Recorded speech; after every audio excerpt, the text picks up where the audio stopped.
வணக்கம் நண்பர்களே, தமிழ் ப்ளாசம் சேனலில் ப்ரொக்கோலி சட்னி எப்படி செய்கிறதுன்னு பார்க்கலாம்.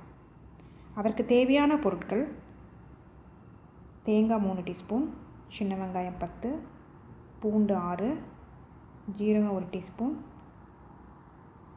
கருப்புளுந்து 1 டீஸ்பூன், கடலைப்பருப்பு 1 டீஸ்பூன், எலுமிச்சம்பழம் 1/2 எலுமிச்சம்பழம், 3 வரமிளகாய், 1/4 டீஸ்பூன் பெருங்காயத்தூள், ப்ரொக்கோலி 400 கிராம். நல்லா கொதிக்கிற தண்ணியில் கொஞ்சமாக உப்பு போட்டுட்டு இதை போட்டு ஒரு 5 நிமிஷத்தில் எடுத்துருங்க வடிகட்டி. ப்ரொக்கோலி தண்டு தனியாக கட் பண்ணி எடுத்து வச்சுக்கலாம். வானொலியில் எண்ணெய் ஊற்றிக்கலாம். நல்லெண்ணெய் ஊற்றினா நல்லா டேஸ்ட்டாக இருக்கும். கடலைப்பருப்பு, உளுந்து சேர்த்து நல்லா வறுத்துக்கோங்க. பூண்டு, சின்ன வெங்காயம் நல்லா வதக்கிக்கோங்க. சின்ன வெங்காயம் நல்லா கட் பண்ணி போட்டிங்கன்னா சீக்கிரம் வதங்கும். பெரிய பூண்டாக இருந்தால் அதையும் கட் பண்ணி போட்டுக்கோங்க. வரமிளகா, இது காரம் ஜாஸ்தினால 3 போடுறேன். உங்களுக்கு காரத்துக்கு ஏற்ற மாதிரி நீங்கள் வரமிளகாவோ பச்சை மிளகாவோ சேர்த்துக்கோங்க. ஜீரகம் சேர்த்து நல்லா வதக்கி விடுங்க. சிம்லேயே வச்சுக்கோங்க. தேங்காய்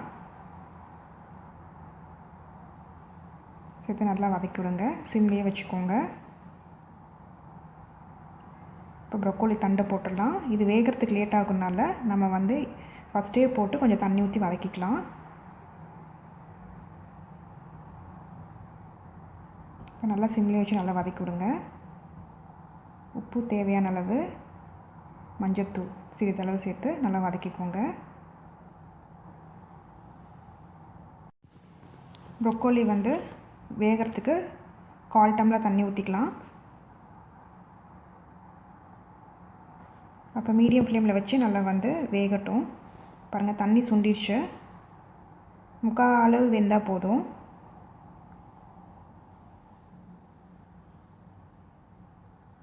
இப்போ நம்ம ப்ரொக்கோலியை போட்டுடலாம்.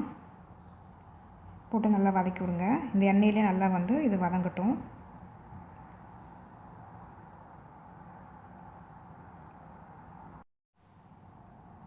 இப்போ 1/2 டம்ளர் தண்ணி ஊற்றிக்கலாம். போதும், ரொம்ப தண்ணி ஊற்றாதீங்க. உப்பு தேவையான அளவு சேர்த்துக்கலாம். முதல்ல கொஞ்சம் தான் சேர்த்தோம். இப்போ இதுக்கு தேவையான அளவு உப்பு சேர்த்துக்கலாம். சேர்த்து நல்லா கலரி விடுங்க.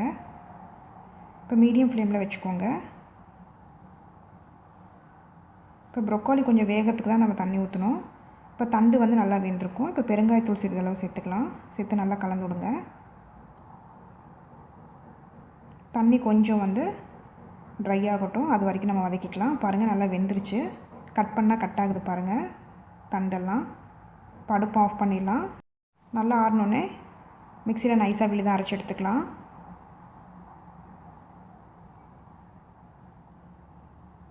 பாருங்கள், நல்லா நைஸாக அரைச்சாச்சு. இப்போ பவுலில் ஊற்றிடலாம். இதுக்கு தேவையான அளவு தண்ணி சேர்ந்து கலந்துக்கோங்க சட்னிக்கு.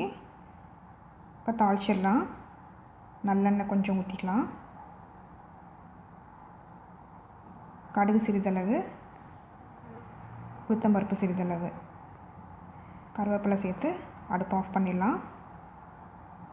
தாளிச்சதை ப்ரொக்கோலி சட்னியில் ஊற்றிடலாம். இப்போ கடைசியில் எலுமிச்சம்பழம் புளிஞ்சு விட்டுக்கலாம். நான் 1/2 எலுமிச்சம்பழம் ஊற்றுறேன். புளிப்பாக இருக்கறனால புளிப்பு கம்மியாக இருந்தால் 1 எலுமிச்சம்பழம் ஊற்றுங்க. இல்லைனா புளி கூட நீங்கள் சேர்த்துக்கோங்க. வெங்காயம் பூண்டு வதக்கிறப்போ புளியை சேர்த்து வதக்கிக்கோங்க. புளிப்பு கம்மியாக இருந்தனா ப்ரொக்கோலி சட்னி டேஸ்ட்டே நல்லா இருக்காது. நீங்கள் தேவையான அளவு புளி பார்த்து சேர்த்துக்கோங்க. இந்த சட்னிக்கு சுவையான ப்ரொக்கோலி சட்னி ரெடி ஆயிடுச்சு. இந்த ரெசிபியை செஞ்சு பார்த்துட்டு உங்களோட கமெண்ட்ஸ் என்னன்னு சொல்லுங்கள். பிடிச்சிருந்தால் லைக் பண்ணுங்கள், ஷேர் பண்ணுங்கள், சப்ஸ்கிரைப் பண்ணுங்கள்.